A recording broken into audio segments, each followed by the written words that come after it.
Welcome to red TV. నేను మీ తేజ. ప్రస్తుతం మనతో పాటు సీనియర్ జర్నలిస్ట్ తాము బాలాజీ గారు. నమస్తే సార్. నమస్తే. సో ఉత్తరప్రదేశ్లో జరిగిన ఒక ఘటన. సో పెళ్ళయింది.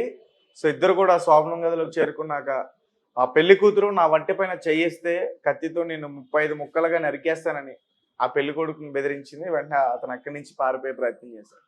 అసలు ఏం సార్ ఎంటైర్ జరిగిన సిచ్యువేషన్లో అసలు ఏం జరిగింది? ఆ అమ్మాయికి అంటే ఎవరైనా బాయ్ ఫ్రెండ్ ఉన్నారా, లేకపోతే ఇతర వేరే కారణాలు ఏమైనా ఉన్నాయా? ఇదొక విచిత్రమైన సినిమాటిక్ కేసు. అంటే మన కామెడీ, వాళ్ళకి ట్రాజెడీ. ముఖ్యంగా అబ్బాయికి ట్రాజెడీ. వినే వాళ్ళకి ఇది కామెడీగా అనిపిస్తుంది. సో ఒక సినిమాటిక్ గా కూడా ఉంది. ఇది మామూలుగా సినిమాలో పెట్టాల్సిన దృశ్యం అనమాట. ఇది కామెడీగా పెడుతుంటారు, కమెడియన్స్కి ఇలాంటి సీన్లు పెడుతుంటారు. కానీ ఇది సీరియస్ విషయమే. నిజానికి ఈ మధ్యకాలంలో మనం కూడా చెప్పుకున్నాం. సోనం రాజా రఘువంశిని చంపేసింది. అవును. తర్వాత గద్వాల్లో సర్వేయర్ తేజేశ్వర్ని ఐశ్వర్య అనే అమ్మాయి చంపేసింది రీసెంట్గా. మొన్న కూడా పెళ్లికి ముందు ఒక అబ్బాయిని చంపేసింది. తర్వాత కరీంనగర్లో నిశ్చితార్థమైనాక ఆ అబ్బాయితో ఫోన్లో మాట్లాడుతూ కాబోయే భర్తతో సిగ్నల్ సరిగా లేదు, కొద్దిగా బయటికి రా అని చెప్పింది గోముగా. మనోడు స్వీట్గా మాట్లాడుతుంటే బయటకు వచ్చాడు. రాగానే ఇద్దరు వచ్చి కత్తులతో పడి చంపేశారు. ఇలాగా సో జరుగుతుంది చాలా. ఈ మధ్యకాలంలో భయపడిపోతున్నారు. అమ్మ తల్లులారా, మమ్మల్ని చంపకండి, చంపే ధైర్యం ఉన్నప్పుడు చెప్పే ధైర్యం లేదా, మీకు ఇష్టం లేదని చెప్పచ్చు కదా అనేది అంటున్నారు. సో ఇది ఈ మధ్యకాలంలో బాగా పెరిగాయి. అయితే ఇప్పుడు జరిగిన కేసు కొద్దిగా డిఫరెంట్ కేసు. ఇది వైలెన్స్ అవ్వాల్సింది అవ్వకుండా వాడి అదేదంటారు చుడి బాగుంది అబ్బాయిది.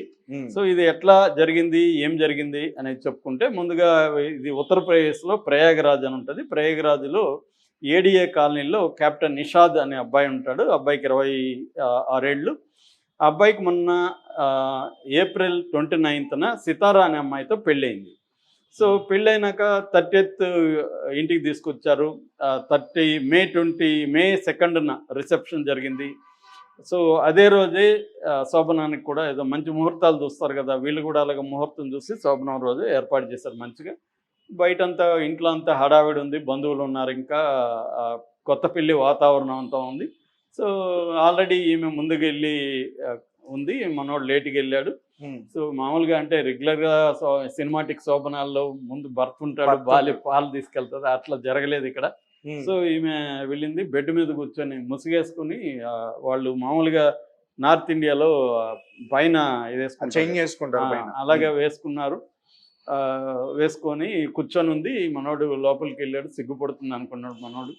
లోపలికి వెళ్ళి తలుపేసి చూస్తే ఆమె సడన్ కత్తి చూసింది. కత్తి అది బాగా పదునైన కత్తి ఎక్కడ లోపల పెట్టుకునింది. తీసి నన్ను తాకితే నేను 35 ముక్కలు చేస్తానని చెప్పింది. ఫస్ట్ డైలాగ్ ఇది. ఇతనితో మాట్లాడాను ఫస్ట్ డైలాగ్ అన్నమాట. ఇతనికి ఎలా రియాక్ట్ కావాలా అంటే, ఇది ఏమన్నా ప్రాంక్ చేస్తుందా అంటే, మామూలుగా ఈ మధ్య ప్రాంక్ చేస్తా ఉన్నారు కదా అమ్మాయిలు అబ్బాయిలు, ఇది ఏమన్నా ప్రాంకా అని అతను సరదాగా అంటే, అమ్మాయి సీరియస్గా ఉంది. నేను అమన్ ప్రాపర్టీ అనేది పైగా నేను ఇదే మాట, నేను అమన్ ప్రాపర్టీ, నన్ను తాకే హక్కు అమ్మనికి మాత్రం ఉంది, నీకు లేదని చెప్పింది. సో వీడికి అర్థమైంది ఇది ప్రాంక్ లాగా లేదు, ఇంత సీరియస్గా ఉంది అని. వీడికి ఒక్కసారిగా భయం వేసింది. భయం వేసి ఎవరు ఏంటంటే, నువ్వు తాకద్దు, నువ్వు కూర్చో అక్కడ అని చెప్తే వీడు వెళ్ళి అక్కడ సోఫా ఉంటే చిన్నది బెడ్రూమ్లో సోఫాలో కూర్చున్నాడు. ఇంకా అమ్మాయి midnight వరకు అలాగే కత్తి పట్టుకొని కూర్చుంది. బయటకు కూడా బయటికి బెదిరించి లోపలే కూర్చోబెట్టింది. వీడికి ఏం చేయాలో తెలియదు. ఇప్పుడు పడుకుంటే చంపుతుందేమో భయం. ఆల్రెడీ వీడికి మైండ్లో ఇట్లాంటివి వస్తున్నాయి, చంపుతుంది. వీడేమనుకుంటున్నాడు, నేను కూడా హెడ్లైన్ అవుతానేమో, నా బాడీ హెడ్లైన్లో ఫోటో వస్తుందేమో అని ఒక భయం పడి నిద్రపోలే. అమ్మాయి ఏమో అర్ధరాత్రి తర్వాత నిద్రపోయింది మంచిగా. వీడు నిద్ర రాలేదు. ఇప్పుడు బయటికి వెళ్తే ఇంట్లో వాళ్ళు అడుగుతారు కదా, ఎందుకురా ఇప్పుడు బయటకు వచ్చావని.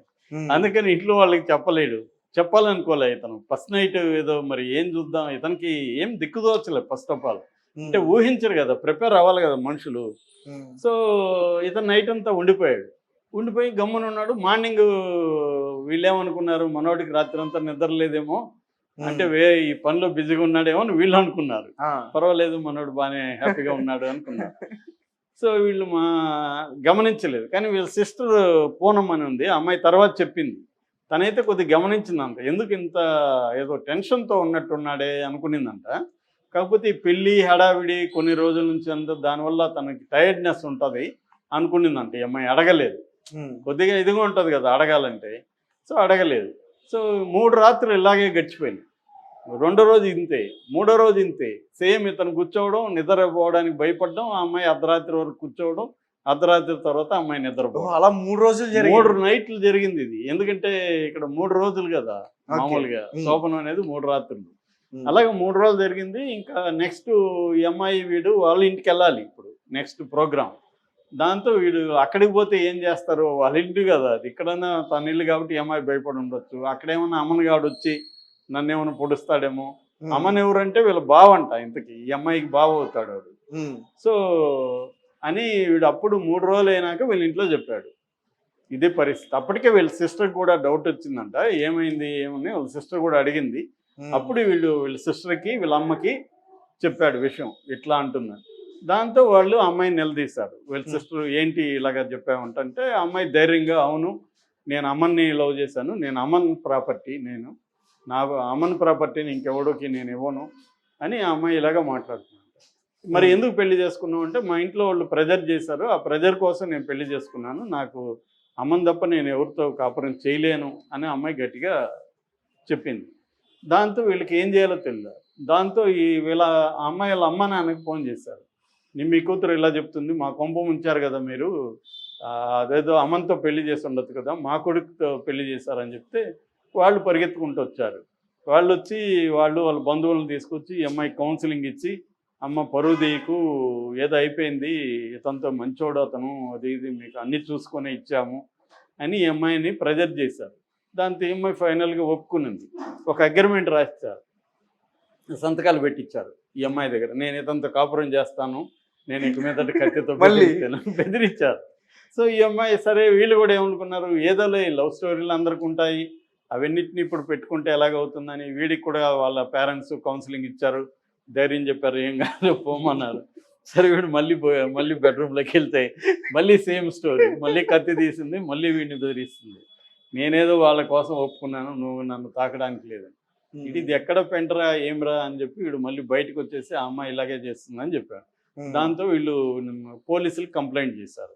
పోలీసులు కంప్లైంట్ చేస్తే పోలీసులు కూడా ఏం చేస్తారు, ఇది సివిల్ కేసు, పెళ్ళిళ్ళ వ్యవహారం, వాళ్ళకి కూడా మైండ్ పోయింటుంది పోలీసులకు కూడా.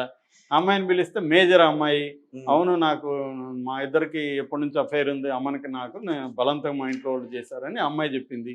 దాంతో వీళ్ళు పేరెంట్స్ని వీళ్ళు కూడా పిలిపించారు పోలీసులు. మరి అమ్మాయి ఎలా చెప్తుంది, మేజరు రేపు పొద్దున అది ఓపెన్ అయితే మాకు కూడా ఇబ్బంది, మరి ఏం చేస్తారు, ఎఫ్ఐఆర్ చేయమంటారా అంటే, తల్లిదండ్రులు ఈ అమ్మాయి తల్లిదండ్రుల మీద ఎఫ్ఐఆర్ చేయొచ్చు కావాలంటే, ఎందుకంటే మోసం చేసి మాకు చెప్పకుండా పెళ్లి చేశారని అబ్బాయి తల్లిదండ్రులు పెట్టచ్చు కావాలంటే. కానీ అబ్బాయి తల్లిదండ్రులు కూడా అర్థం చేసుకున్నారు, అమ్మాయి తల్లిదండ్రులు కూడా పాపం వాళ్ళు తప్పు లేదు, వాళ్ళేదో ఇది లవ్ అనుకున్నారు, అయిపోయిందిలే ఈ అమ్మాయికి ఇప్పుడు మంచిగా పెళ్లి చేద్దామని వాళ్ళు అనుకున్నారు. ఆ అమ్మనికి ఇవ్వడం వాళ్ళకి ఇష్టం లేదు, వాడికి అంత బ్యాక్గ్రౌండ్ లేదు, వాడికి ఇది లేదు, పోషించేది లేదు. సో అందుకని పెళ్లి కొడుకు తల్లిదండ్రులు కూడా అర్థం చేసుకొని ఎఫ్ఐఆర్ వద్దులేండి సార్ అని వచ్చేసారు. దాంతో ఈ అమ్మాయి తల్లిదండ్రులు ఇంకా మళ్ళీ సివిల్ అగ్రిమెంట్ రాసుకొని కోర్టు ద్వారా విడాకులకు అప్లై చేసి వాళ్ళు అమ్మాయిని ఏడుస్తూ తీసుకొచ్చేసారు. ఇప్పుడు ఆ అమ్మాయి వాళ్ళ నాన్న కూడా మీడియాతో మాట్లాడాడు. ఆయన కూడా ఏమంటున్నాడు, ఇది మా కర్మ, మాకు ఇప్పుడు అవమానాలు మిగిలాయి, కనబడినవడంతా అడుగుతా ఉన్నాడు, పోలీసులు ఒక పక్క స్టేట్మెంట్లు ఇవ్వండి అని వాళ్ళు వచ్చి గొడవ చేస్తున్నారు, మా బతుకు ఇలాగ అయిపోయింది అని వాళ్ళు చెప్తున్నారు. అబ్బాయి తల్లిదండ్రులు మేమేం నేరం చేసాము, ఇంత ఖర్చు పెట్టి పెళ్లి చేసాము, గ్రాండ్గా అమ్మాయికి నగలు పెట్టాము, ఇంత చేసాము, ఏదో మనోడు సెటిల్ అవుతున్నాడు కదా మేము అనుకున్నాము, ఇప్పుడు మా బంధువులంతా అగుడైంది, ఇంకెవడిస్తాడు పిల్లని, వీళ్ళు ఏమన్నా తప్పుందేమో అనుకుంటారు, ప్రచారం జనాలు రకరకాలుగా ప్రచారం చేస్తారు. సో ఈ కథట్లు చెప్తున్నారంట కానీ వీళ్ళలోనే మ్యాటర్ లేదంట అని ప్రచారం చేస్తున్నారు. సో ఇది ఎవరికి సో ఇది వాళ్ళ బాధ. సో అంటే ఇక్కడ ఓవరాల్గా ఇక్కడ విషయం ఏంటంటే, వీళ్ళ అమ్మ నాన్న తప్పు ఉంది, ఈ అమ్మాయి వాళ్ళ అమ్మ నాన్న. ఎందుకంటే ఈ అమ్మాయికి వేరే పెళ్లి ఇష్టం లేదని అమ్మాయి చెప్పింది. చెప్పినప్పుడు వాళ్ళు బలవంతంగా అమ్మాయిని రుద్ది కన్విన్స్ చేసి ఎమోషనల్ బ్లాక్మెయిల్ చేసి పెళ్లి చేశారు. అది రాంగ్. వాళ్ళు ఒకసారి చెప్పినాక పెళ్లి చేయకూడదు అమ్మాయికి, కనీసం కొద్ది రోజులు గ్యాప్ ఇచ్చి, ఒకవేళ ఏమన్నా అమ్మని వద్దనుకుంటే అప్పుడు చేయాలి, లేదు అమ్మనే నేను పెళ్లి చేసుకుంటా అంటే నీ ఫేట్ ఎలా ఉంటుందో ఇల్లని వదిలేయాలి. అంతే తప్ప వీళ్ళు అమ్మాయిని ఫోర్సిబుల్గా చేసి ఇప్పుడు ఏమైంది, ఆ అబ్బాయి వాళ్ళ కుటుంబం ఎంతో సఫర్ అవుతుంది కదా, అబ్బాయి కుటుంబం. అవును. ఈ వీళ్ళకి కూడా పరువు పోయింది కదా, ఊర్లంతా ఇదైంది. ఇప్పుడు చచ్చినట్టు అమ్మను డామినేట్ చేస్తాడుగా, వాడు చిద్విలాసం ఉన్నట్టున్నాడు వాడు. ఎక్కడికి పోతుంది ఆ ప్రాపర్టీ అని.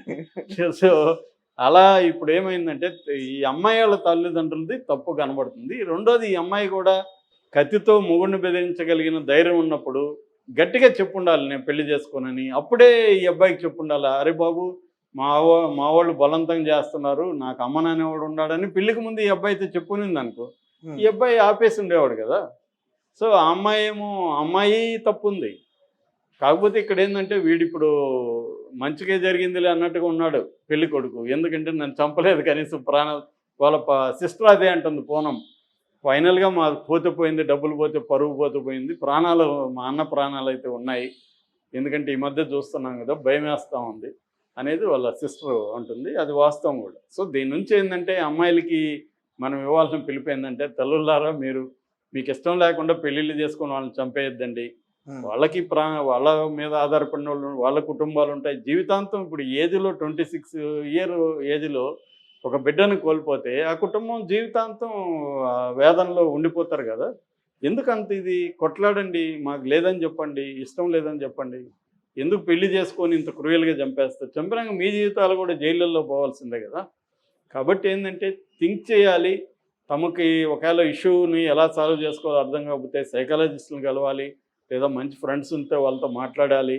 ఇవన్నీ చేయకుండా మనమే ఆలోచిస్తూ ఉంటే మనకి ఇదే సొల్యూషన్, ఇంకే దారి లేదనిపిస్తూ ఉంటుంది. ప్రతి సమస్యకి మల్టిపుల్ పరిష్కారాలు ఉంటాయి, అందులో ఏది బెటర్ అనేది చూసుకోవాలి. ఎప్పుడైనా కూడా గుర్తుపెట్టుకోవాల్సిన అంటే క్రైమ్ దగ్గరికి వెళ్ళకూడదు. మనం ఎటువంటి క్రైసిస్ వచ్చినా మనం క్రైమ్లోకి ఎంటర్ కావాలి. క్రైమ్లోకి ఎంటర్ అయితే ఖచ్చితంగా అది మనల్ని కూడా రూయిన్ చేసేస్తుంది. కాబట్టి అవాయిడ్ క్రైమ్. దాని బదులు మీరు మాట్లాడండి. మీరు మీ వల్ల కాకపోతే పోలీస్ స్టేషన్లో పోయి చెప్పండి, లేదా ఒక సైకాలజిస్ట్ దగ్గర చెప్పండి. కానీ ఇట్లా ప్లాన్లు వేసుకొని మేమేదో పెద్ద క్రిమినల్స్, ఇంటర్నేషనల్ క్రిమినల్ స్థాయిలో మీరు ప్లాన్లు వేసుకుంటే 2 రోజులు పోలీసులు పట్టుకుంటారు, జైల్లో పోయి మగ్గాలి. Right sir, thank you so much.